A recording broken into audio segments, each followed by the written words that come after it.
Sana. Hi guys! Welcome to Tapos ang Usapan.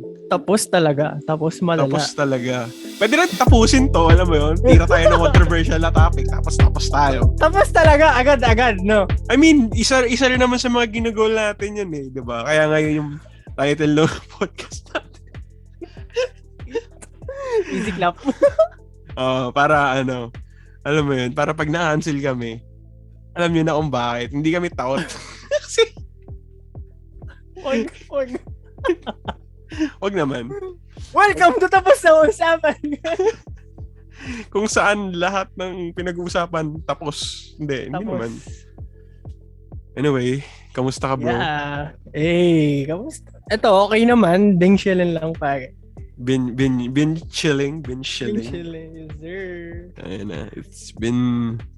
It's not been a while. It's been sort of. It's been like diba? Like yeah. I've been a seeing week or two. Yeah. We've been quite busy.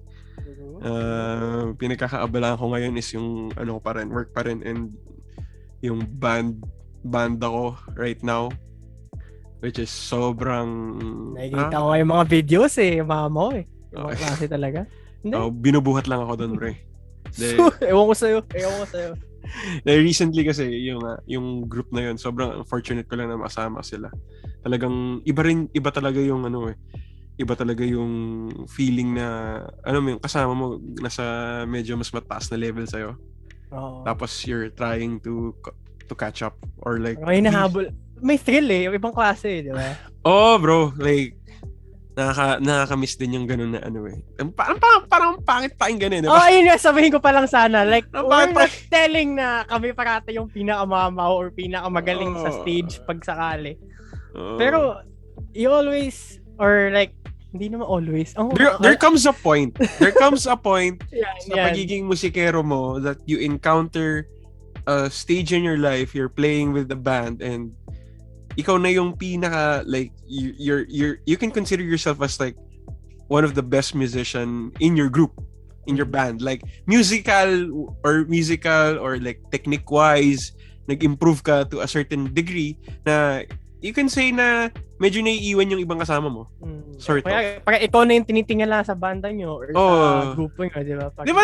Di ba sa grupo may ganyan eh, sa mga pagkwari battle days dati, naalala ko pre, sabihin nila, uy, yung leadista ng gantong banda malupit yan.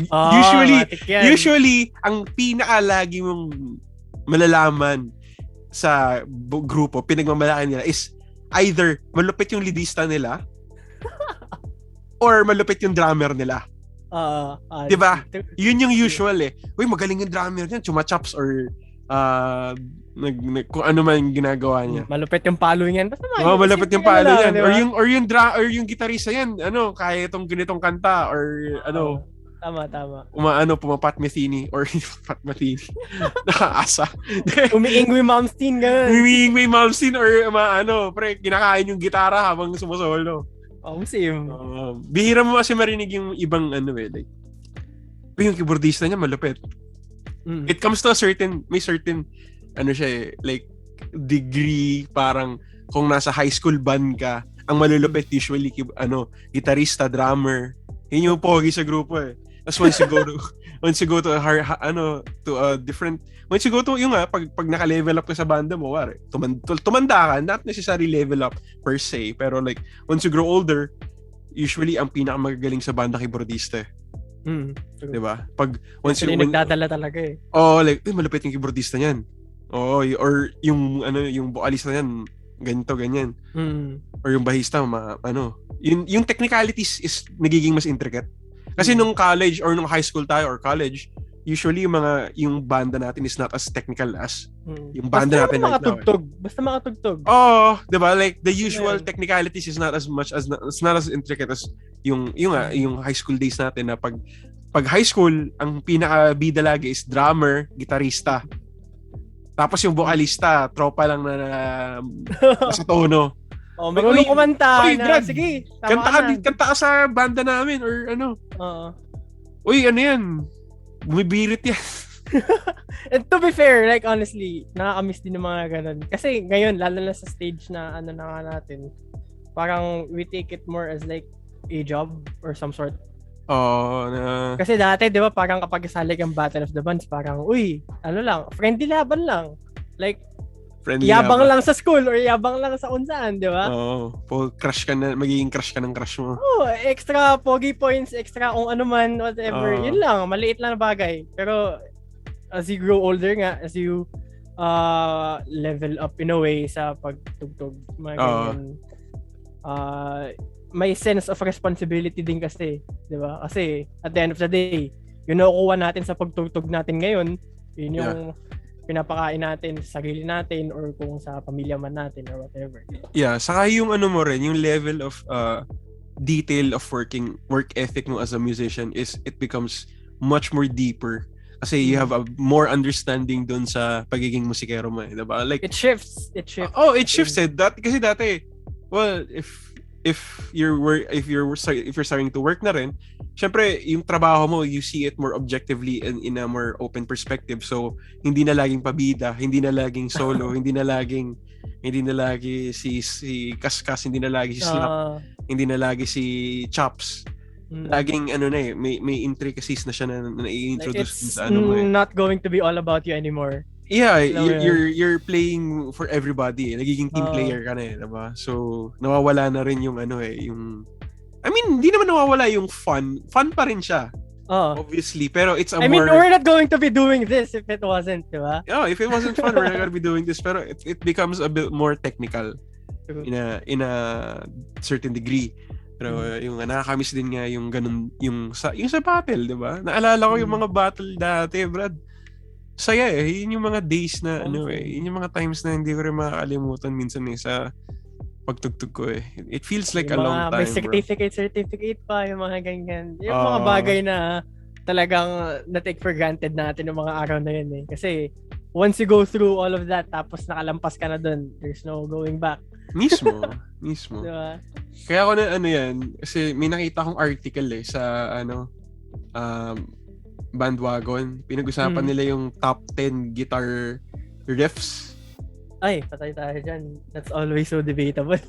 Oo nga Like, nagulat ako, nag-post sila ng something na super objective So, nung nakita ko yung post na yun, I was like, oh, hello.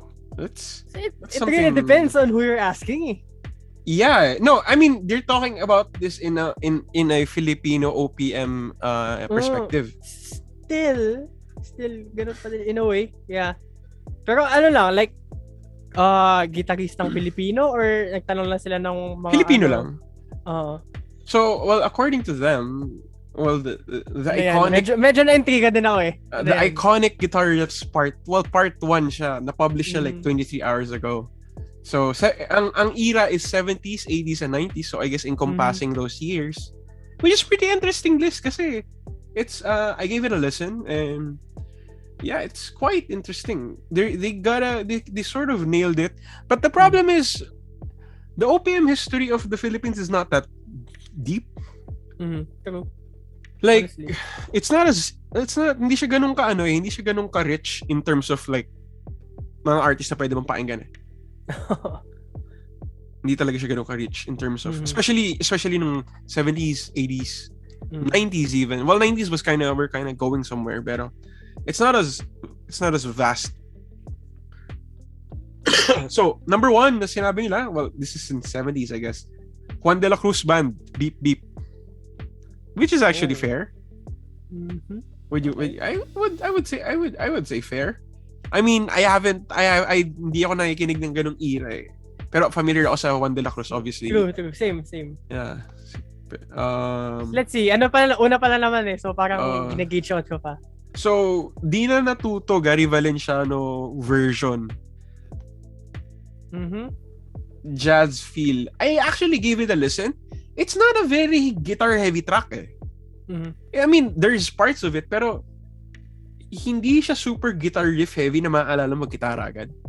Kasi very vocal forward yung song Ayun parang naisip ko na sinabi mo yung parang headline nung article. Like, pag sinabi mo guitar riffs, Tapos kapag sinabi yung title, yung riff agad yung maaalala. Exactly. Like, pag like sinabi kapag mo... sinabing Sweet Child. Oh, yeah. Sweet Child. Diba? Oh, guitar riff yun. Sige pa Matic na. yun. AC/DC. Mga ganyan, diba? Highway to Hell, or like, Back in Black. Oo. Or like, Thunderstruck. Well, any AC/DC track is like, an iconic guitar track. Ang dami eh. Like, sabihin natin, Pilipino, magbalik. Oh my God. Yeah, I mean, yes, I guess. Let's be real. Once you're here, let's say, it's been meme to death. I mean, at this point, it's been meme to death. Pero we gotta be honest, it's a very iconic guitar riff. Okay? It's very iconic. Once you hear it, alam mo ano yung kantang yun. So, that is an iconic guitar riff. So, okay, moving forward, the Dawn enveloped ideas. I never actually got to listen to this that well. So, I really don't have much of an in-depth. Pero ito, this gets good. Sampaguita, no, si Balasi. Of course. Oh. Of course. Yung cheat code sa Battle of the Bands. Of course. Speaking of battle, yes. Cheat code para manalo sa Battle of Band, no, si Balasi. Hindi ko sure kung hanggang ngayon gagana pa rin yun, no, si Balasi. Wala, feel ko ngayon yung mga panlaban na ngayon is mga mundo mga ganyan. Mundo na, no? Yun na yung bago Well, actually, yeah, speaking of Mundo is also a classic guitar riff. Diba? It's considered, it's getting there. I honestly think na kung yung era ng Mundo, yun yung pagbalik ng this era, kumbaga. That's true. Diba? And next, Eraserheads, Alapap. Hindi ba yung bass yun, di ba? Alam ko. Dun, dun, dun, dun, dun, dun, dun. Yeah. But I don't know. Is it though? Wait, sa pagkakatanda ko. I gotta listen to this again, I guess. But, I mean, no, they played it together. So, sort of. Okay, sige. But, yeah, I guess. Sure. Okay, so next one is After Image, Mangarap Ka. There, again, hindi ako familiar. Teeth, Laklak. Yeah? Would you agree with that? I guess. Honestly, so far, wala pa nga yung sinasabi natin na kapag guitar riff na sinabi. No, si Balasi lang eh. Diba? Like kapag sinabing ito yung title, okay, guitar riff agad yung may isip ko. Kasi most of the songs na sinabi mo so far, kapag sinabi mo yung title, yung chorus yung naaalala ko. Same. Or like the main point of the song, which is very vocal heavy, not the guitar riff. So, yeah. I mean, browsing to these songs, hindi ko na alam. I don't want to bother. Pero, they're not. I'm pretty sure they're not like guitar riff heavy as they would claim it to be. I mean, I guess yung era na yon na sinasabi nila is from 70s to 90s. It didn't really hit the early 2000s, which is mas marami. But, I guess, yeah. No, si Balasi lang ang ma-consider ko out of all of it. If I was gonna say so. Yeah. Sort of yung alapaap, sort of. Pero I would really give it to Nosy Balasi if it was like an iconic. If I was going to say, ano yung OPM na guitar riff na maalala mo, Nosy Balasi? Always. I mean, siguro sa era ko. Especially for the for the folks na medyo, ayoko sabing masatanda kasi ayoko din. Yeah, I mean, yeah, we gotta say it sometimes, you know? We gotta be honest. Pero yun nga, like, that era is, Nosy Balasi is very, very, like, yun eh. That's the era. And yes, since that early 2000s era is obviously Kalya Lili, Magbalik. Duh. And ano pa ba mga iconic guitar riffs na OPM? Speaking of, bukod doon. Gosh. Sigurado ko after na usap natin and all, lahat ng kanta yan na, magsusunod-sunod na yan. Pero ngayon, na on the spot natin sa sarili natin. This is not good. May naalala ko. Hallelujah. Ayan. Bamboo. True. Hallelujah. Bamboo. My God. Bro. That's one of the first bass songs that I've learned. Hallelujah, Bamboo. Sobrang iconic ng intro nun, bro. It's like, if you don't know that song, it's so goated. para sa akin, this is objective, pero para sa akin, that intro and that, the whole song is just super good. I like that song a lot. Sobrang close sa puso ko yung kantang yun. I mean, the Eraserheads, nag-click lang sa akin, if you're going to consider ang huling El Bimbo, yung intro nun as a riff, yung chords nun. I guess, yeah. Diba? That could be a riff. And honestly, mas natatandaan ko yun kaya sa Alapaap. But yeah, I think I ang would inisip say na lang riff is like more on the bass side eh. Or siguro single note side. Like kapag sinabing chords kasi diba, like hindi natin siya masabing guitar riff. Yeah, it's not really but for me, I consider it as a guitar riff kasi ewan ko, ganun lang talaga yung pag-iisip ko siguro as long as it sticks. There's also another one, Orange and Lemons. Ano yun? Umuwi ka na baby. Umuwi ka na baby. But it's more of a strum pattern eh. Ayun din, exactly. The same thing, di ba? Yeah. It's not really a riff. Bimbo, eh. It's just a chord like strum downward strum eh. So but yun, in my books, I honestly take that as a yeah, it's a riff. It's not a guitar riff per se. It really has to be. It really has to be something like Huling El Bimbo. Ay, Huling El Bimbo. Sorry. No si Balasi. No si Balasi. Okay. It has to be something na maalala mo pag narinig mo. Okay. So ang ano natin dito. Sumasabit pa yung gitarista. Sa yung mga nagko. Basta pag riff is single notes or at least arpeggiated or whatever, basta yung may riff talaga nakasanayan na ibang tao, hindi yung riff natin na ano. So basically Mundo, para dun sa mga modern na listeners na walang idea dun sa riff. Yeah, so Mundo basically. That's a guitar riff. Yeah. I think we need more guitar riffs. Not necessarily need, pero we need more like interesting hooks. Kasi if you think about it, yung mga old stuff like Michael Jackson and sila Toto and sila classic like Phil Collins. Well, Phil Collins is drum intro usually or like drummer. So still it's a riff, diba? It's still a riff. Yeah. Michael Jackson is very synth and bass heavy. Very keyboard heavy, very bass heavy. And I don't really think may mga songs sa generation natin na maalala mo yung bass riff. Unless you consider, well, we could say, if we're going to say bass, well, of course, we gotta recognize Yosha. Of course, it's a very iconic bass line is Tokso. It's the most iconic bass line that I can remember. Aside from other songs, pero if we're just going to consider like technicality standpoint, yun nga. Saka, ito din naisip ko lang din, like, kapag dating sa OPM, feel ko mas natatak yung mga solos, hindi yung riffs. Solos and mainly, I guess, yeah, tama ka. Mainly kasi solos. Ang dami ko naisip agad eh, like, syempre, 214. Yeah, 214. That's a good solo. Awitin ng kabataan. Exactly, di ba? Like, hindi yung riff yung naaalala ko eh. Like, tama. It's the solos that you remember. Gitara, parang ni Edgar. Yeah, gitara. Also, what are some kamikaze songs that you remember, pre? Oh, gosh. Huling Sayaw. Of course, Huling Sayaw. Huling Sayaw, obviously. The national anthem para sa mga graduate. Would you consider Narda as a guitar riff? Technically, it sorta is. Yeah, siguro. The intro is like a very unique. Oh, single note siya. Single note thing, di ba? So, Narda, I guess you could say na guitar riff nga siya. True.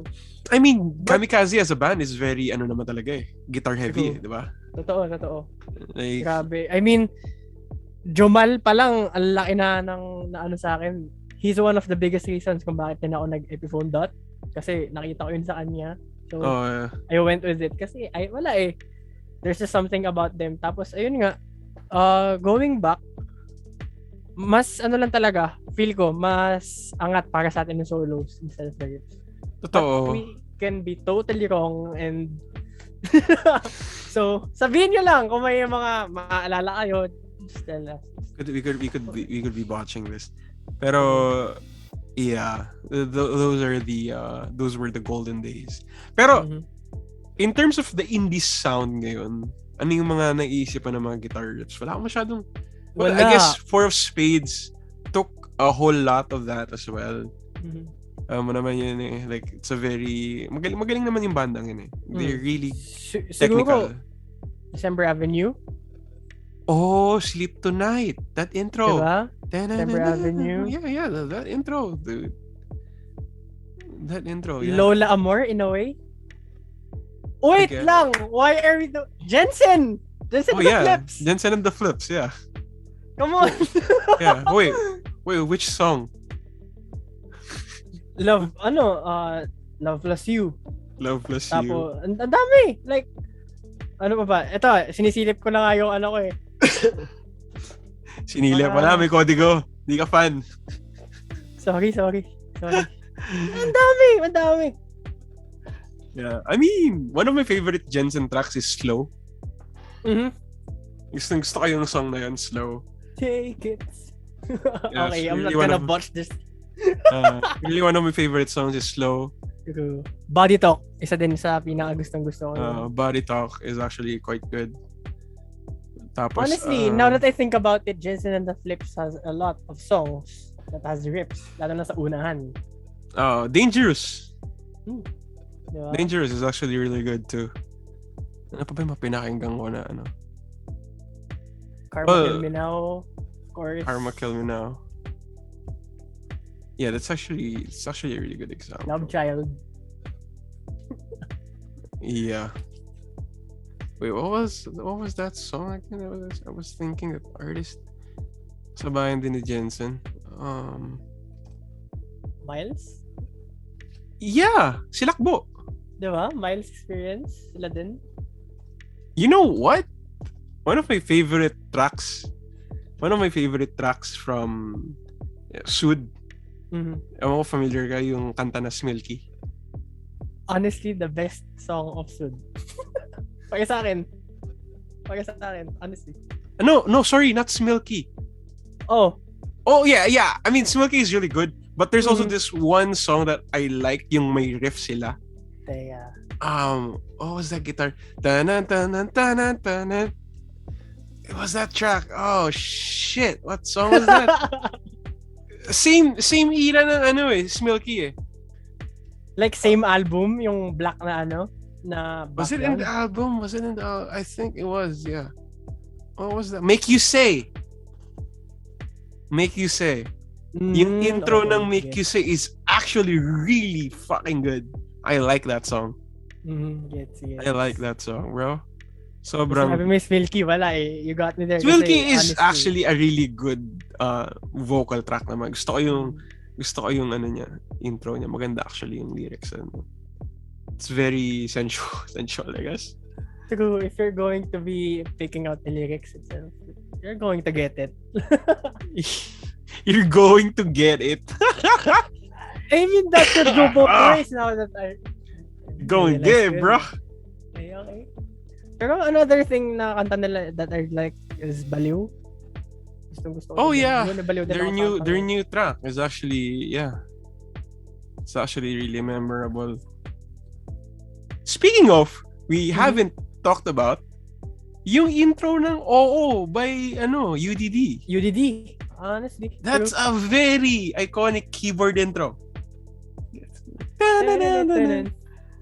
That's a very like pag narinig mo, oy, alam mo yan.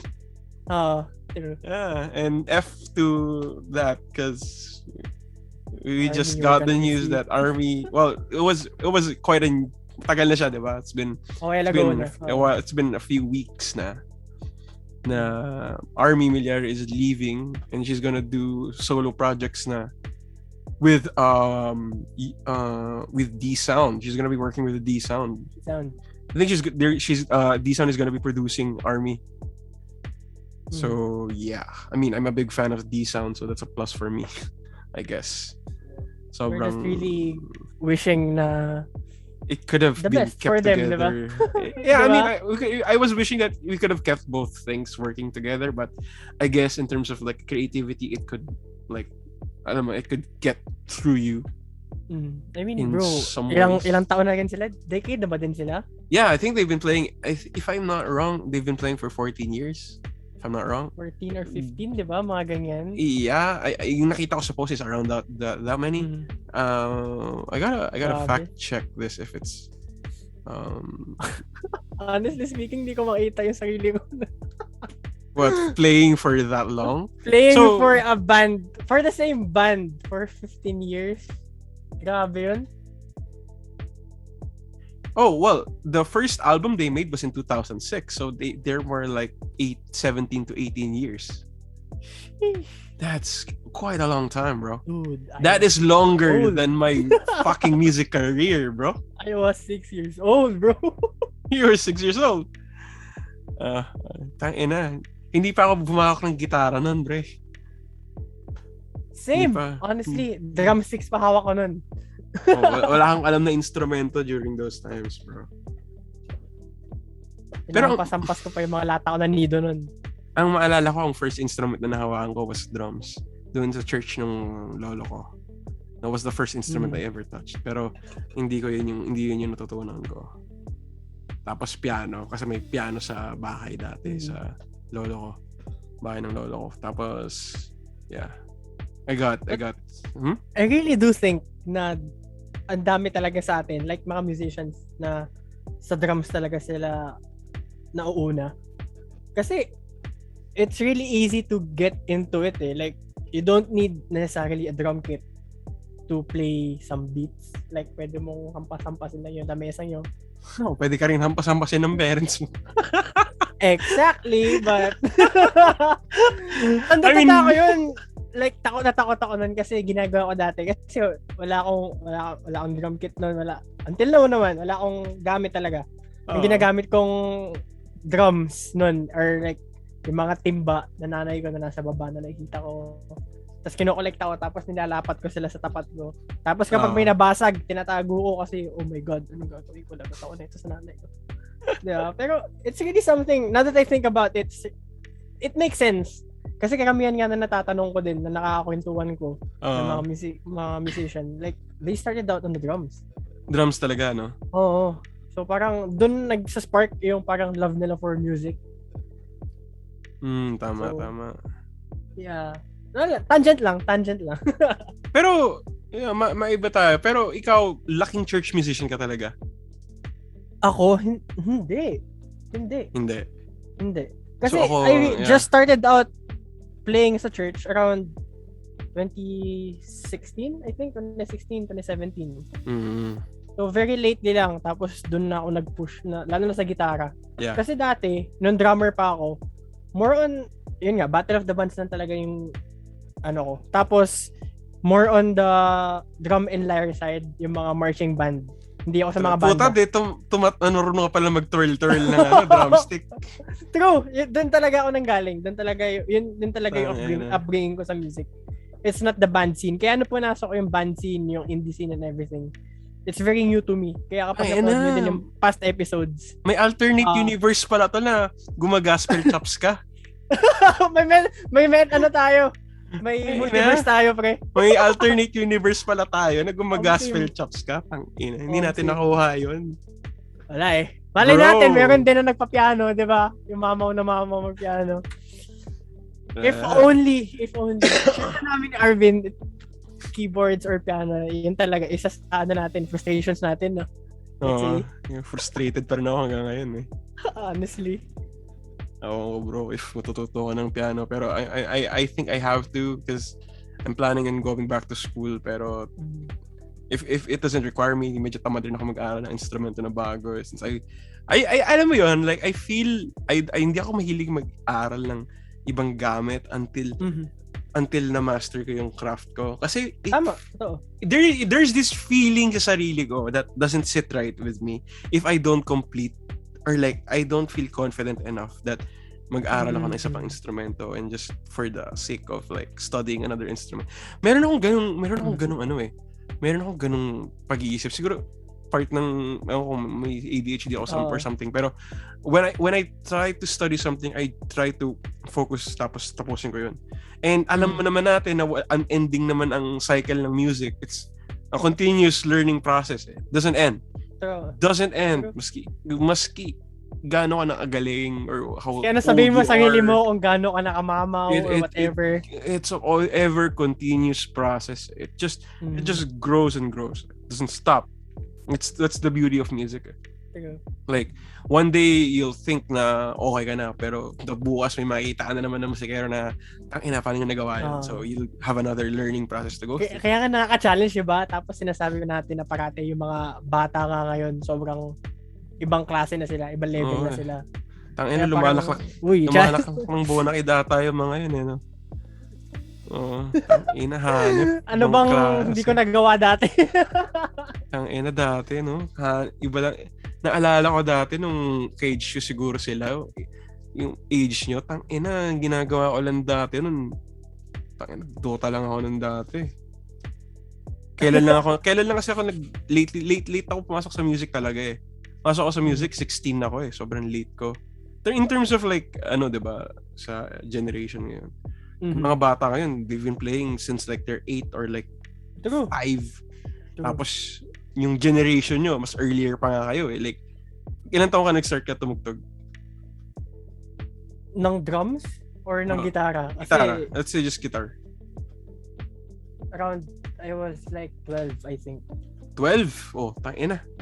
Hindi pa ako makaka ng gitara, 12 ako. I started playing, natuto ako magkalabit-kalabit ng gitara, classical guitar, nung 16. Kasi, naalala ko noon, doon ako natuto doon ako na-incline mag-music. Kasi sa school namin, meron kami, parang Christian school kami.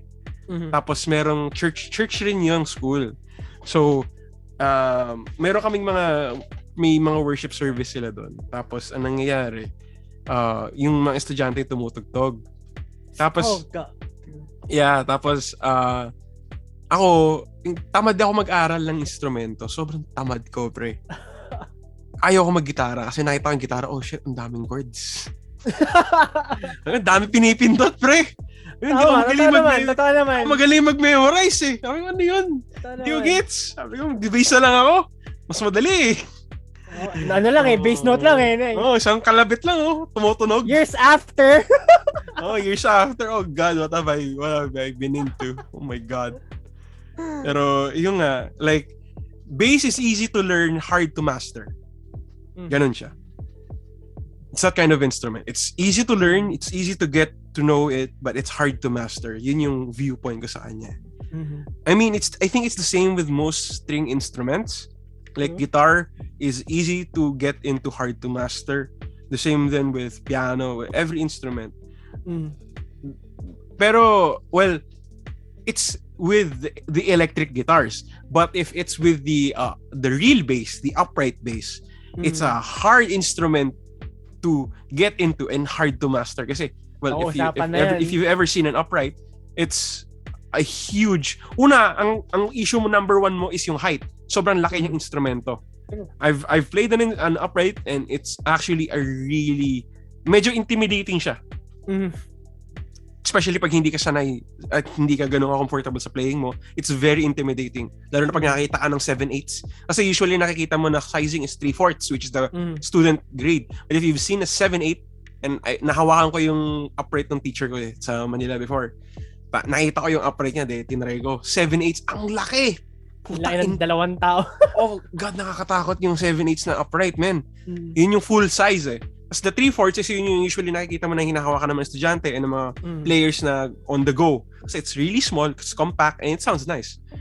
So the 3/4 is the most convenient size, and yun yung usually nagagamit ko pag nag-upright ako. And yeah, it's a really interesting instrument. Yeah, aside, in tangent lang. Pero yung back again sa learning process is ang unang instrumento ang hinawakan ko, bukod dun sa drums, is yung classical guitar. May classical guitar kasi sa bahay. Wala naman kaming bass eh. Wala naman bahay ata na may bass eh. Unless musikero yung yung pamilya nyo eh. Diba? Unless bahista tatay mo or nanay mo, or yung kuya mo, bahista, or ate mo. Kung sino man sa pamilya nyo dati. Pero wala kang pamilya, wala kang family na makikita na may bass na lang na nandiyan. May bass dyan. Normal na pamilya. Usually, gitara or keyboard. True. Usually, gitara or keyboard.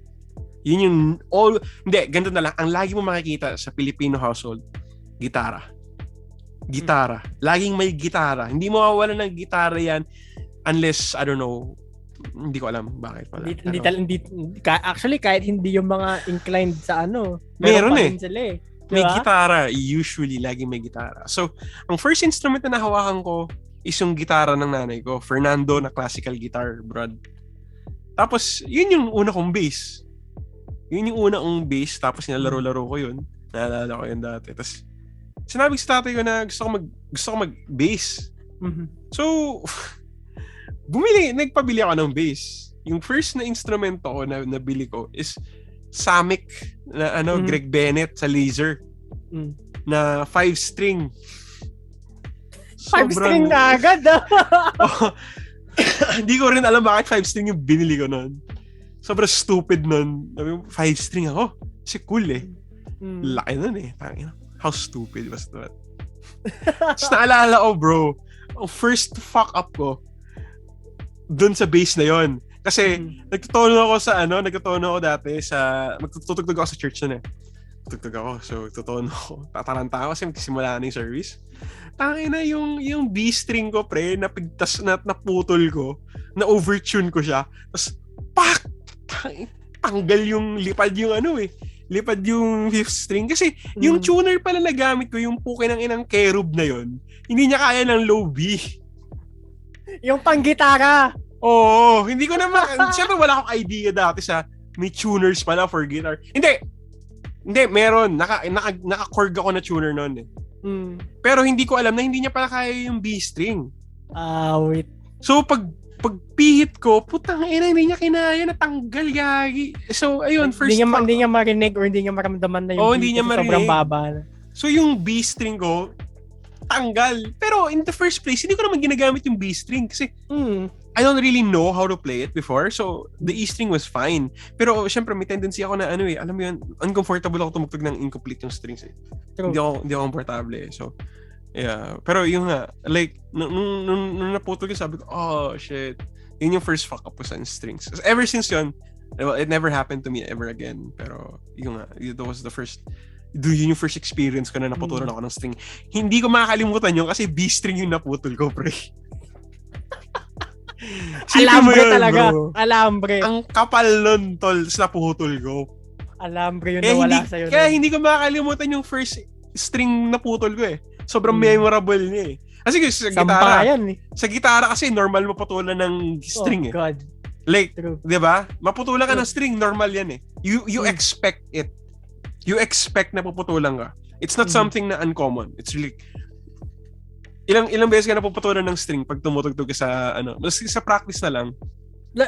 Like, dati, nung nagsimula ako, mas madalas. Ngayon na mas, ang problema ko na lang is na natutunan ko yung strings. Like, pinapalitan ko na lang siya. Pero yung putol, siguro naman nagsimula ako around, let's say, once every 2 months, mga ganyan. Lalo na nung pinapractice ko yung mga vibrato ko, yung bending. Kasi dyan pinaka-prone ka maputulan eh. Oo, yeah. That's true. Kasi hindi ka pa locked in sa technique mo, hindi mo pa alam kung ano yung dapat mong gawin para ma-optimize or maiwasan yung pagputol, mga ganyang bagay. Kinakapa mo pa eh. Kahit ano sabihin ko dito, mas common talaga maputulan sa gitara kaysa dyan sa bass, di ba? Kasi, bro, you have like sampayan yun eh. Ilang wound yung makapal pa sa alambre yung strings na yun. Diba? Kitang-kita mo yung kapag kahit malayo ka, diba? Kitang-kita mo kung gaano ka Tapos natutunan, nalaman ko, pag pumitik pala yung B string, hindi siya kasing lala ng G string. Pag naputol siya, lumalaylay lang siya. Like, pag gumagano lang siya. So hindi siya lumilipad. Lantotay lang siya. Hindi siya lumilipad na. Wala siyang force na. Hindi siya pumipitik. Kasi ibang strings pumipitik eh. Pag naputol mo yung di ba, nakakatakot. Sa gitara. As in, nakakatakot. Actually, pumipitik lang siya pag sa tuning eh. Hindi sa playing, di ba? True. Pag sa playing, hindi. Sa playing, hindi. Kasi nakahawakan mo yung string eh. Pero pag sa tuning, oh God. Oh goodness. Ilang tropa na yun nakita ko naputulan ng string sa tuning, especially pag nagmamadali sila. Oh, bro. Ang dami kong kakilala na putulan ng string. Sipin mo yun, nag-string ka pa lang, partida kapalit mo pa lang, putol agad. Putol agad. God! Kaya, yung worst, iba kasi ginugupit pa nila yung string eh. Sabi ko, dapat di magupitin yan. Isang dulo. What if naputulan ka? Lalo na kung mali yung panggupit nila, yun ang naging problema eh. Okay lang naman kung maayos yung wire cutter sa gamit nila. Pero kung hindi, wala na. You're not going to have a good time. Huwag kang umasa na na matutuwa ka sa ginagawa mo. Oo, wala na. Yun yung mga fuck-ups natin na alala ko. Inang guitar. Bruh. It's really something that we grow into. Talagang naranasan natin siya. Tapos once na nakita na natin, okay, I'm not gonna do this ever again. Ang naalala ko pala, ang first ever na dent ko sa gitara. Bro. That kind of broke me, man. I'm not gonna lie. Naalala ko yun. Papunta ako ng school nun. May rehearsal ako sa may practice kami sa tugtog na dala ko yung bass ko. Yung pagpunta kasi sa bahay sa amin, elevated yung bahay namin. Para pa-slope kami so packet siya. Tapos nandun kami nasa gitna kami ng slope. Tapos yung area namin, yung may tubig lagi, so merong tendency na mag-grow ng moss. Madulas. May moss. Papasok ako sa school. Dumulas ako dun sa suot ko yung gitara. Tapos yung bass, nag-cringe pa rin ako hanggang ngayon. Wala na sa akin yung gitara yun. Suot ko yung case. Kumaskas ako, nag-slide, tumumba ako patalikod. Tapos tumama yung, nag-slide daw. Tapos tumama yung gitara. Oh, bro, sabi ko sa'yo, tol, pagbukas ko ng case, may konti dun sa ilalim, sa likod. May konti siyang, kita mo yung kahoy. Nag-chip talaga siya. Bro, sabi ko sa'yo, nag-sync yung heart ko. Sabi ko, oh God, hindi ko kinaya, bro. Hindi ko kinaya. At least natural relic. Oh my God, bro. I hate yung ganung accidents. I mean, sa mga classic guitar looks, like the jazz bass, precision bass, Stratocasters, Telecasters, sa mga classic guitars, it looks nice. Or Les Pauls even. Pero sa mga modern, to an extent, pero sa mga modern guitars, dents don't look nice, bro. Dents don't look nice. Isipin mo kasi dingwal mo ngayon. God, bro. Sobrang careful ko. Kaya nga yung mga cases ko dito, sobrang case sa case. Like, invest sa case talaga, no? Bro, I never, ever, like, ever since tumaas yung value ng mga gitara ko, ever since invest ako sa gitara, lahat ng case ko, bro, mono or higher. Like, wala na akong alam na higher. Mono talaga ako. Mono guy ako. Ngayon lang ako hindi nag-mono kasi nakakita ko ng Gator and it's kind of better. It's kind of better in a way. And may bagong Gator na case na lumabas, which is tinapatan niya yung quality ng mono. It's actually really good. Well, to be fair, yung Gator ko ngayon same level as a Mono Vertigo. Pero I'm actually looking into a different case, which is a Gator. Same level of quality, and I'm actually thinking about it, pero I might still go back to mono kasi talagang mahal ko mono eh. Mono Vertigo boy ako eh. There's just something about mono eh. Bro, mono boy ako, bro. Speaking of fucking mono. Yeah, sige, go. Iba yung feeling pagpapasok ka ng gig place eh, tapos may dala-dala kang mono sa likod mo. Speaking of fucking mono bass, guitar, case, I still vividly remember. I don't know if nakwento ko sa'yo to. Ano yan? Yung about sa mono case ko. Nakwento ko ba sa story sa mono case ko dati? Hindi pa ata. Hindi pa. Okay, this is perfect. So, may gig ako sa, saan nga pa na yung gig ako?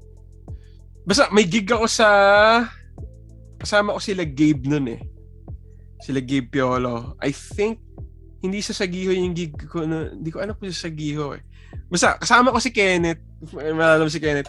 Pumunta kami ng laser kasi manonood siya ng gig ko. Gusto niya manood. So, tumambay muna kami sa MOA. Tapos, dala-dala ko yun. Siyempre, dala-dala ko yung gear ko kasi nag-gig ako eh. So, yung case ko, naka-vertigo ako na mono. Yung bass ko, ang dala kong bass nun, yung Mayonnaise ko. Well, if not everyone's familiar kung magkano yon, I really have to invest in a case like that. Hindi ako pwede magbili lang ng kung ano-ano kasi oo, kasi masakit sa puso pag nawarak yon. So anyway, siyempre may mga tropa ako sa music store. One of my good friends sa Laser nagwo-work sa MOA.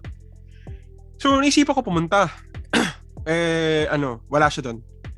Andun yung isang staff nila na I'm just gonna say medyo may attitude. Mm-hmm. And the typical.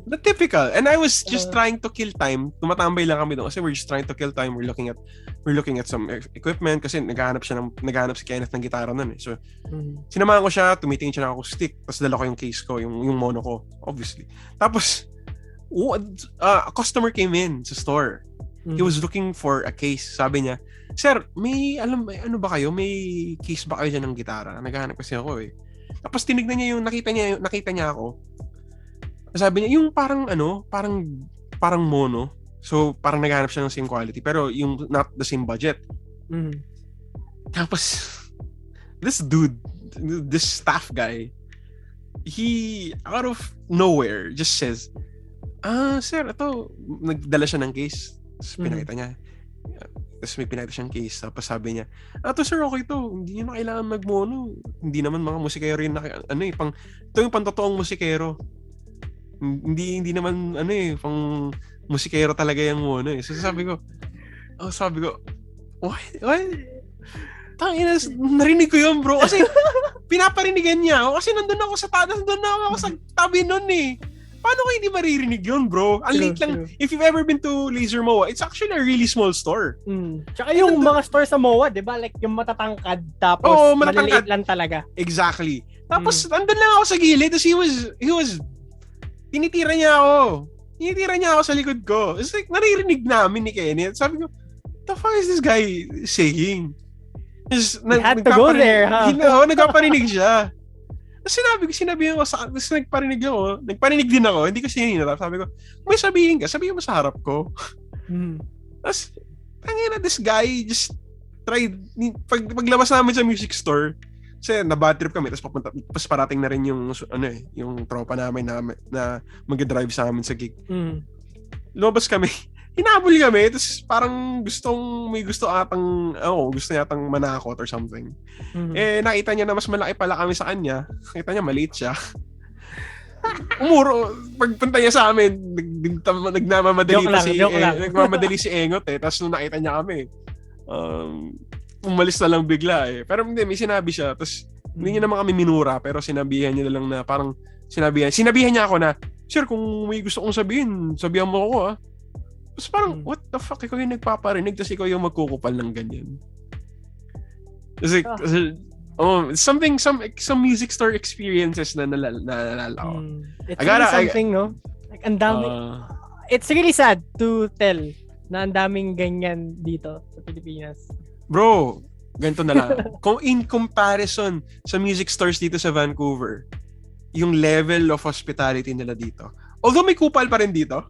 It's human nature. It's human nature to be a fucking asshole. Pero, yung level of hospitality nila sa Vancouver compared sa Manila is like astronomically different. Dito, bro, sila pa yung magdadala sa'yo ng kable, sila lahat magbibigay sa'yo ng gamit. Lahat, bro. You're free to, diba? To try everything. Bro, wala silang pakialam. Gusto mo i-try yung pinakamahal na gitara nila? Try mo! Sure. Silang pakialam, bre. Gusto mo i-try yung Les Paul custom shop nila na tagda $10,000? Try mo. Gusto mo try yung Fender custom shop nila tagda $6,000? Try mo. No questions asked. Kasi potential customer ka eh. No one's going to bar you. Like, wag, ganito, ganyan. Wala. Nasa lang pa kayo, bro. Gusto mo mag-try ng pedals, gusto mo mag-try ng gear, gusto mo mag-try ng kung ano-ano, try mo lahat. Wala silang pake, bro. Talagang, alaga ka. Tangina sa atin, pre, manghihiram ka lang. Gusto mo lang mag-try ng gitara kasi gusto mo ma-testing, gusto mo malaman yung tunog. Tangina, the level of fucking talking you have to do just to convince them or even give you the time of day na pagbigyan ka mag-testing ng gitara is Totoo. Oh, it's so fucking annoying. Tas alam mo yun, parang ridicule ka pa, no? Like, lahat ng mata na sa'yo, tapos inaano ka pa. Oh. There's just something about it eh. There's just something odd and wrong about it. Hindi, mali yun eh. Mali yung ganong treatment sa tao, sa potential buyer mo, na, ano ba? nakukupalin mo na, hindi sir, bawal yan eh. Or, alam mo yun, like, pag pinatesting mo, sama ng tingin mo sa kanya. Customer service na lang. Yun na lang. Yeah, like, what the fuck's wrong with testing out a fucking guitar? Ano, baka mabasag niya? Edi, i-hold mo siya and hold him liable to the damages. It's fucking common sense. Mm-hmm. It's like, anywhere you can take him to court to ask him to pay for it, obviously. Pero I guess it boils down, it's not, I'm not gonna defend it with culture or whatever, pero it still has to be a perfect customer service kasi sa atin lang ganun eh. Mm-hmm. I doubt sa ibang bansa it's not going to be the same eh. Pero I mean sige, let's delve into the culture thing na sabihin kasi feel ko ayun din nga eh, like parang yung kasi yung nakasanayan din eh, no? Na hindi like, hindi makabayad. Oh, like yung mga customers din kasi hindi ko sinasabing yung mga tao din dati yung mga ganyan kasi up until now I'm sure there are people like that na parang barumbado din kasi talaga gumamit. I guess that's respectable. Pero I think you can judge a certain person's character rin naman and you can stop them. You can stop them rin naman on the spot eh. Mm-hmm. Diba? You have that authority naman to kick them out. Mm-hmm. Pero even so, you have to be a better judge of character. At least have that patience to at least see if a person is capable of being decent. Mm-hmm. That's fucking common sense. It's not even a skill. Ano mo yun? Makita mo lang yung tao na okay, medyo maayos naman siya. You don't have to judge him dun sa pananamit niya or kung ano yung dala niya. Pero, alam mo yun, just looking at the person, he's a decent person, why not? Let him try it. Makipag-usap ka lang, mag-hi ka lang muna, tapos makikinig ka or makikita mo kung paano siya mag-respond sa'yo. Exactly. It's just laking ano nun eh, di ba? It's just a common feature that any person can like. Mababasa mo naman yung tao eh. Like you can tell. And I guess siguro we could say na yung ibang mga we had this phase eh, yung mga high schoolers or like na gusto magpa-impress sa kasama nila. Oh God. Now that you mention it, there's like a bunch of memories coming in. Ako yung nangukupal pag sa base eh kasi tambay ako sa laser sa festival. And lagi ako nandun pag after ng school ko. Tropa ko lahat yun eh. So medyo nandun lang ako, nakipagkwentuhan lang ako. Tapos pag may mangungupal minsan inasabihan nila ako, Bin, basagin mo. Yung resident resident superhero. Ako yung resident na taga sa Palpal doon eh. Oops. Teka lang. Level tayo, kuya. Ako yung taga doon eh, taga Basag dati. Pero wala na yung days na. Pero similarly, like sa Mega Mall, like RJ sa Mega Mall, tambay din ako doon dati. Like every single time na pupunta kami Mega Mall ng magulang ko or ng family ko. Kapag pumapasok sa ng department store, nung bata ako, it's something that I dreaded. I really didn't want to go inside the department store kasi alam ko we're going to be there for hours. So, ginagawa na nanay ko. Sa laser na? Ay, sa RJ. Yun yung Toy Kingdom honestly. And that's where I learned a lot. Especially with the networking stuff. Kasi nakikita ko kung paano sila gumagalaw doon. Kung paano sila nakikipag-usap. Tapos, that's the same time na binili ko din yung Les Paul ko dati, which is yung burst na gustong-gusto ko. Na, in a way, I do regret selling it, but it's for a cost naman no, kung bakit ko siya binenta nun. Pero, yeah, I really miss that. We learn. True. I mean, yun yung golden days ng RJ. I gotta admit. Yeah. Yun yung super special stuff ng RJ na hinahabol dati. Ngayon kasi, wala na, no? Honestly speaking, like, it died down. It kinda did, bro. Lalo na't ang dami pang choices na iba. Like, I mean, hate them or love them. J-Craft, Clifton, yung mga ganyang bagay. The meme. Diba? Like, there's so much options for other people. We're not trying to shame any guitar companies here. But it has become a meme in the Filipino guitar community. Na, like, those no brands, matter what we say here, yeah, it's going to be the same over there. Yeah, it's going to be the meme. So we're just voicing out things that we see. Yeah. But speaking of G-Craft din ng mga ganyan, like, I gotta commend Guitar Pusher dun nga sa pinagsabi natin sa mga stores nga na medyo ang sakit sa ulo, makipag-usap, I gotta commend Guitar Pusher, yung iba pang mga ganyan na level nila na Yupango is a good story yeah, also. mga ganyan, di ba? Yeah. Na nagsa-specialize sa customer service. Hindi lang yung products nila. Doon ako nakatry ng magagandang gitara sa Yupango dati when I was starting out. Yeah, nakatry ako ng mga Fenders doon. Diyan galing yung katana ko eh. Oo, sa kanila eh. Doon ako nakatry ng magandang gamit dati. And also, ibang klase. Kasi mas masarap nga naman mamili sa environment na may engganyo ka talaga, di ba? Oh, that will encourage you to buy something. Yun yun. Bakit ka babalik-balik sa isang lugar na hindi ka naman welcome, na hindi mo naman feel na pinapaalis ka lang, di ba? Also, there's a good story to that. There's a good story to that na naalala ko. If familiar ka sa Rush na banda,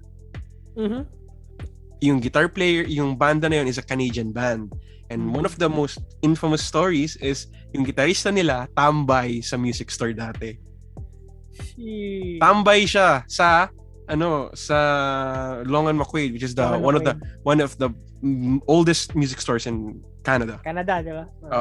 And tambay siya doon, bro. Tumatambay siya doon for an hour or so. And ang tinetesting niya Les Paul dati nung bata siya. Les Pauls daw. Tapos hanggang sa nakabili siya.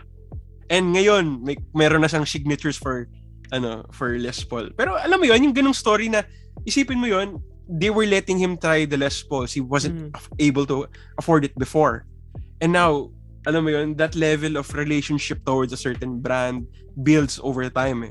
Not only that, you have something like that na, alam mo yun, nakakagana bumili ng gamit if yung customer service mo is really at the top of your game, and you're letting yung audience or yung customer mo to try the equipment. And alam mo yun, there's this convincing pa rin will na alam mo yun like ako na lang, best example, nung tinry ko yung Dingwall, bro, sabi ko sa'yo, bro, ayoko na bitawan. Sabi, bro, ayun, inuwi.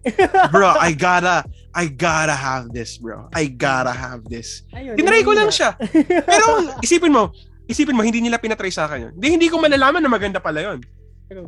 Diba? Isipin mo, hindi nila pinatry sa akin yung Dingwall. Kasi, ay sir, hindi pa pwede. Medyo mahal kasi yung gitara na yan. Hindi namin pinapahawak yan. What the fuck then? What the fuck do I try then? Pero nung nahawakan ko yung Dingwall, bro, na-try ko, oh my God, bro, hindi ko na binitawan. Hanggang sa yun. Nagbago pananaw mo sa buhay, tapos check back agad. Diba? Alam mo yung mga ganung bagay na matatry mo, tapos sobrang tuwa ko, pero hindi ko na siya binitawan. It's just because pinatry nila sa akin. Yung hindi nila nagigets yung ganung mga moments eh. Yung ganung kalakas ang convincing power ng ng customer service. Kasi ang bait pa nila sa akin. And tapos yung mga tanong na tinatanong ko, masagot nila siya, obviously. Tapos yung experience mo, makuha mo yung experience, it's just something else, pare. Nakakatuwa. Which is something that hindi mo makukuha sa ibang stores. Sa atin, isipin, pero nai-inspire kang gumastos. Kapag unfortunately, yung environment na nandun ka. Like, ma-inspire ka gumastos. Teka, asan na ba wallet ko? Asan ba yung asan na ba yung perang wala ako? Lalabas ko. Alam ko, pagsisisihan ko to, pero natuwa ako ngayon eh. Sige. Pero natuwa ako. Ganda masyado nito. Puka na. Pero let's just be clear, we're not for like impulse buys and shit. Like, we're here for very good investments and everything. If you really need it. If you really need it. Alam mo naman, ang gear is a very delikadong, dangerous hobby. Alam mo yan? It's stocks nga eh, diba? It can sink or make you as a musician rin. Alam mo yan? Ganyan ka-vital ang gear eh. So yeah, for the stores, isipin nyo na lang yun. Baka susunod na papasok sa inyo. Baka susunod na na yan. Slash na yan or whatever. Hindi natin alam. Kaya ipatry nyo sa akin yung FBase. Please lang. Pag-uwi ko. Kasi baka pag na-try ko yan, baka uwi ko na rin. Hindi, bro. Wala pa ako. I mean, depende. Ano masabi? Hindi naman masabi. Ano ba naman? Alam mo yan, na ganyang bagay. Welcome back gift, di ba? Sa sarili mo. Oh God. Welcome back gift bankruptcy. Grabe yun. At isasaya ka. Hindi, joke lang. Huwag ganun. Wala na akong pang bahay ko nun, pre. Priorities muna. Priorities. Trabaho muna tayo, pre.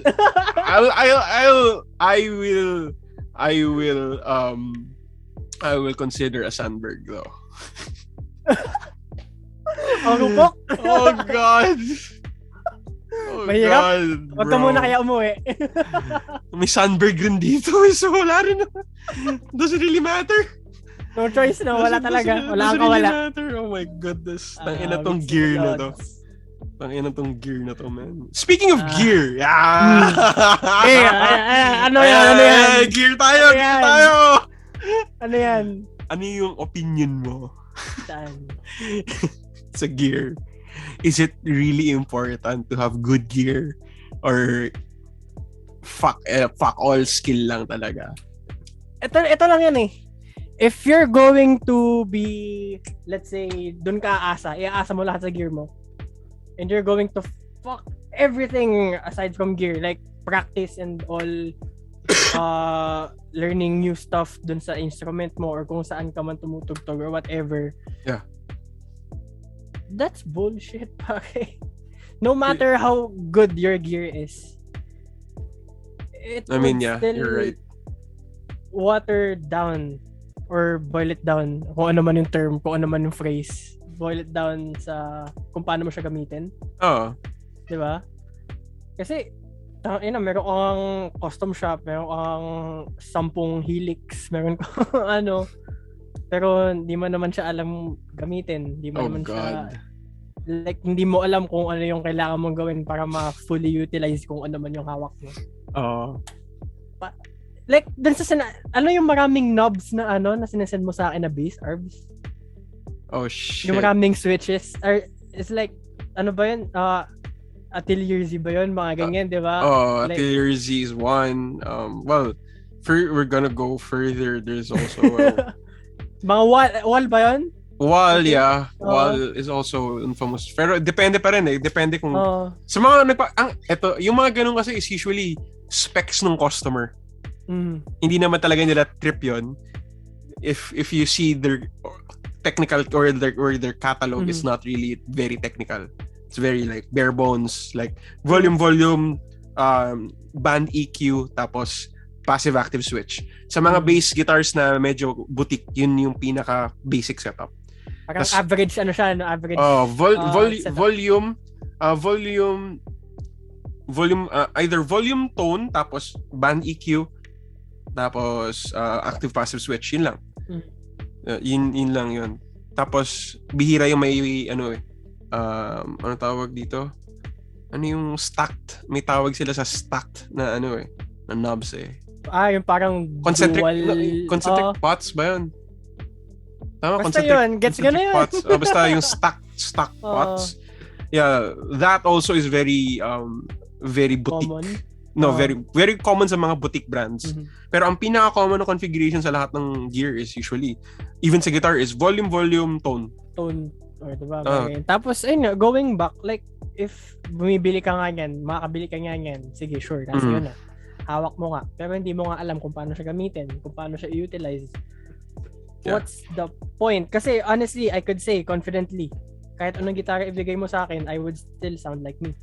Yeah, that's the point eh. That's the point. Diba? Like, there are some things na, syempre, it will boil down to preference din. Like, there are some shapes or there are some silhouettes ng gitara na mas iprefer ko over the other. But at the end of the day, gitara pa rin yan. And kung kahit let's say, Strat, or bigyan mo ako I am mainly a Strat player right now. Hindi natin alam. 10 years from now, di ko alam. Baka naka-EVH na ako. Oh, God. But, alam mo yun, like, sige, Strat player ako, pero bigyan mo ako ng Les Paul and I would still play like me. It would not deter from whatever it is that I'm playing. Like, sige, may konting differences, lalo na pagdating sa sound kasi it's the way it is eh. Ganun talaga eh, di ba? Yeah. It's the reason why we have different stuff kasi it has variety. Pero, ayun nga, makakatugtog pa rin ako and it will still sound like me. I think it boils down to gear is very necessary. Very necessary. But it's when we think about it, gear is just an extension of the musician in terms of the tonal quality. Yeah, of ourselves rin. And yun nga, it's just the instrument is just like a microphone. It's just like a tonal preference of the voice you want to say as an instrumentalist. Diba? Like, for example, I'll put this into bass terms.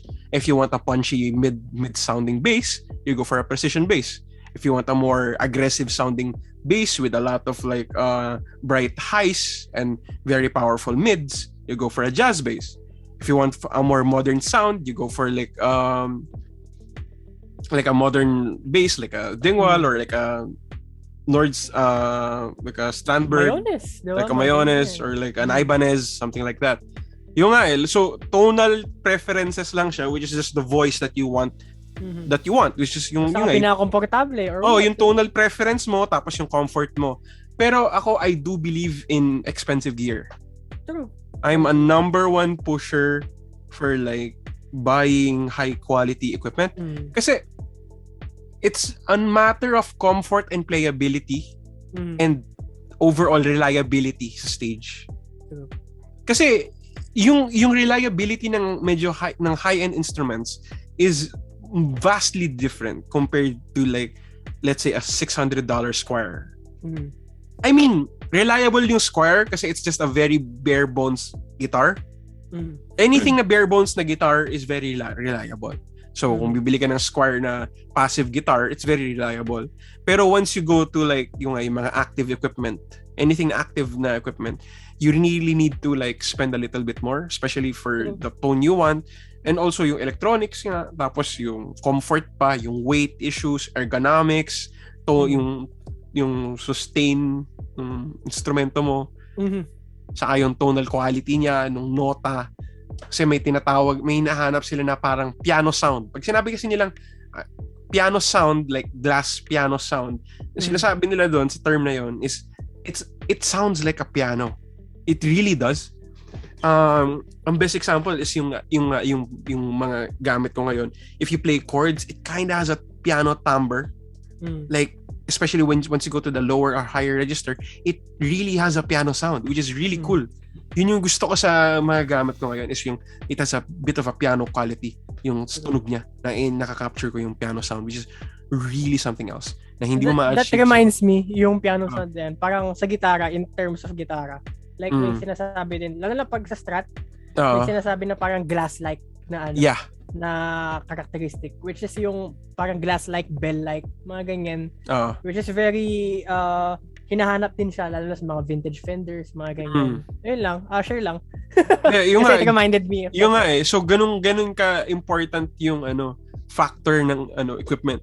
Kasi akala nila pag bumili ka ng Dingwall, well, I guess there's a stigma to equipment na pag bumili ka ng mahal na gamit, it's just you don't really need it. You can just settle for like a cheap Ibanez, or like you could just settle for like a cheap Fender, Squire, or like a Squire, or like whatever. Pero yung once you go to the higher quality instruments, yung tonal quality niya, especially sa recording, it's just different. Especially live. Oh my goodness, live playing is just a dream. Hindi wala kang ma-encounter na volume issues, wala kang ma-encounter na grounding, wala. Basta problema, wala. Tugtog ka lang. That's one of the reasons why yung mga idol na napapanood nyo sa stage, lahat ng gamit nila, it's quite expensive. Not only because afford nila yon or may sponsorship sila, but it's kailangan nila kasi it's their job and it's reliable. Yung reliability niya. Yun talaga ang pinaka number one na hindi ko mapupush enough is the reliability of the equipment. Yun lang. Like, bakit ka bumili ng mahal na gamit? Reliability. Yun lang. Wala nang iba. Kasi if I could find that level of craftsmanship and that quality in a $600 guitar, obviously, yun ako sa makakatipid ako. Pero if hindi ko makukuha yung ganung quality yung reliability na yun hindi ko makukuha. Yung comfort, yung alam mo yun, yung comfort na lang. Yung comfort, yung smoothness ng neck, yung craftsmanship is not the same. Some people, they deny that. Sabi nila, hindi, mare-replicate ng kahit sino yan. You need to try yung instruments na medyo highly crafted or handcrafted per se. Note lang, dun sa mga nagsasabing, hindi, kaya na yan. Bago nga sabihin yan, siguraduhin nyo muna na try nyo na yung dalawang spectrum, ha? Exactly. Kailangan, pag magsasabi ka ng ganon, you really need to try both. Kasi I've gone through both. Hindi ako tumalon from a super expensive instrument Hindi. Nag-gradual increase yun. Nagsimula ako sa Samick Greg Bennett na tag 8,000 hanggang sa umabot ako sa Ibanez SR na tag 15. Nag-court ako na tag 20 and then gradually tas ito na, nandito na ako ngayon. Gradually nawalan ako ng pera. At ito ngayon, wala na akong pera. Ito na ako ngayon, wala na akong pera. Pero yun man, diba? Like, to like harap everything up to pinag-usapan natin tungkol sa gear, we're not against expensive stuff. Exactly. Let's make that clear. We're not against boutique. Kasi it's really just a buzzword na lang ngayon na nilalagay ng marketing strategy, ng marketing. Oh man, ang daming na sa boutique stuff recently. I mean, isa pa yon, yung boutique trap. Oh my God, they pay for some people pay too much for that premium Like, dude. Let's not mention any brands, pero there's quite a bit of brands that charge quite a premium para sa gamit nila just because it's a boutique brand. Kapag naiisip nyo, it's probably that company. It's probably that company. I mean, don't get me wrong, there's a lot of boutique brands na yung na medyo, alam mo yun, like nasa reasonable prices sila. Pero there's certain boutique brands na, what the fuck? Is that even? You really have to think about it kung ano yung definition ng boutique din para sa'yo and kung ano ba yung definition talaga ng boutique. Kasi honestly, para sa akin, ang boutique, ibig sabihin nun, yung company or yung gumagawa mismo, they're just a bunch of people. Like, let's say, a handful lang. Or ilan lang talaga sila. Tapos, grabe yung limited quantities lang talaga per year na ilalabas nila. Handcrafted. Yan, mga ganyan, di ba? Yun yung definition ng boutique sa akin. Yeah, so, Dingwall is not a boutique. Oh, sort of, but not really. Dingwall is not a boutique brand, sort of. So, kapag stricto ka pagdating sa ganyan kapag nakikita ko na siya nalalabas sa mass market, okay, cut that shit off. That's not boutique anymore. Yeah, Fender is not boutique. Ito, like hot take, sir. Sir is technically sort of not a boutique brand na. Kasi nagma-mass produce na sila ngayon. Yeah, once they go mass production, that's not really boutique brand anymore. Not boutique. Kasi para sa akin, boutique talaga. They're just a main brand with a custom line. Kinda like Fender. Fender is a mainstream line with a custom line. You can actually go to Fender and ask for a custom guitar. Not just yung custom master built, but you can actually get a master built. Same with Ibanez. Ibanez, some people don't know. Actually, surprising news, they have a custom shop. Some people don't even know that. Meron silang LA custom shop ang Ibanez, may LA custom shop sila. That's actually they actually have really good custom shops. Yeah, Ibanez is really good. Pero yun nga, hindi sila boutique. Diba? I mean, kasi karamihan kasi nang nangyayari dyan. Pag sinabing boutique, they tend to attach a price tag agad sa boutique, which is true to a certain extent. Yes. Yeah. Pero yung pangalan, isipin mo pangalan. Tapos nilagyan nila ng glitters, okay, boutique yan. Parang ganoon na nangyayari. Parang like it's something na ilan lang tayong may ganyan. Like, yes, it can scarcity doesn't mean it's a boutique. True. Yeah.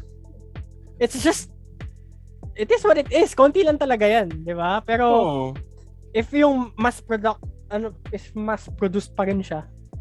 Yeah. At the end of the day, it's not a boutique. Nord is not even a boutique keyboard line. Is there even a boutique keyboard? I guess, keyboard hindi piano. Piano marami. Marami, Oo nga, iniisip ko din. Piano marami. Wala. Keyboard, I don't know. I don't think so. Piano, siyempre, Steinway, mga ganyan. Oh my God. Like, it would take them years to create one piano di ba? Ang naalala ko, pumunta ako sa showroom ng Tom Lee dito. They have one of the best piano showrooms. I saw the prices, was like, oh God.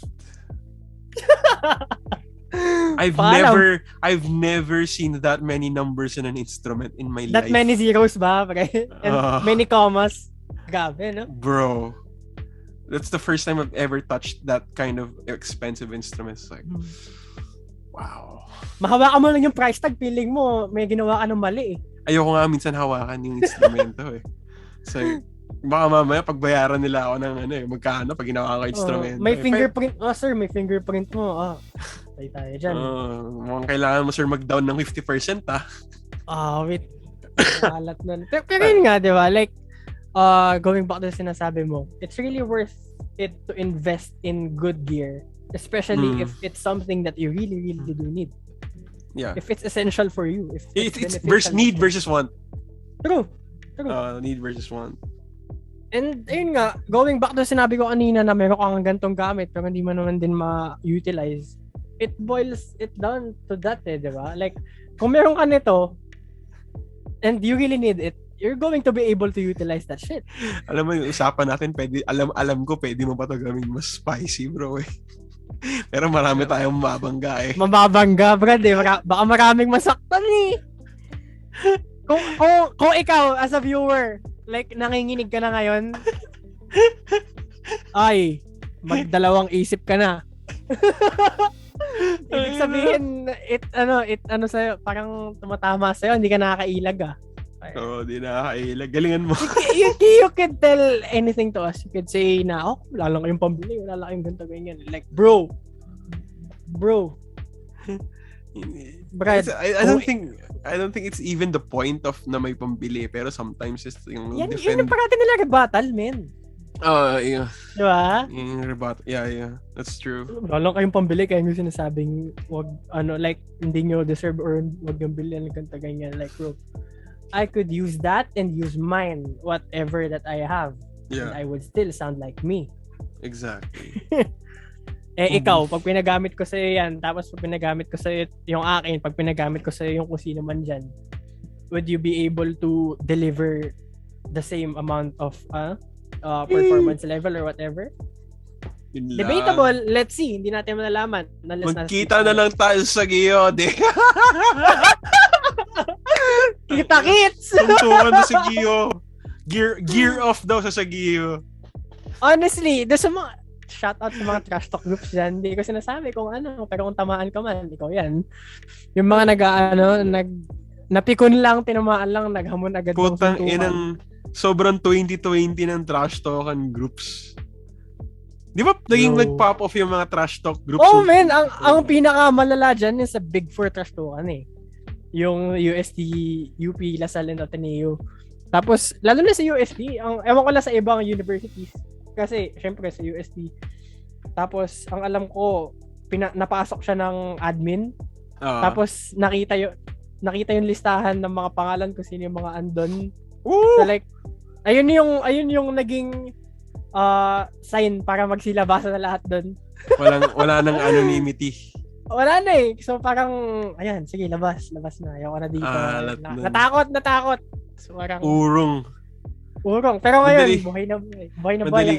Madali kasi magsalita pag nasa internet ka eh. Pag nasa harap ka ng keyboard, pag nasa harap ka ng screen, madali lang. Pero pag ito natin sa like, we're not encouraging violence and shit here. It's not our thing. Like, sure. Tugtog lang. Like, Brad, ayun nga nasa music stuff trash talk ka. Tapos, makikipagsuntukan ka, ang putek niya. Ano mo pinasok mo talaga dito? Bro, mas maganda itong gitara kasi tapos tuwa na lang tayo. Alam mo yun, di ba? Walang kwentang kabanding.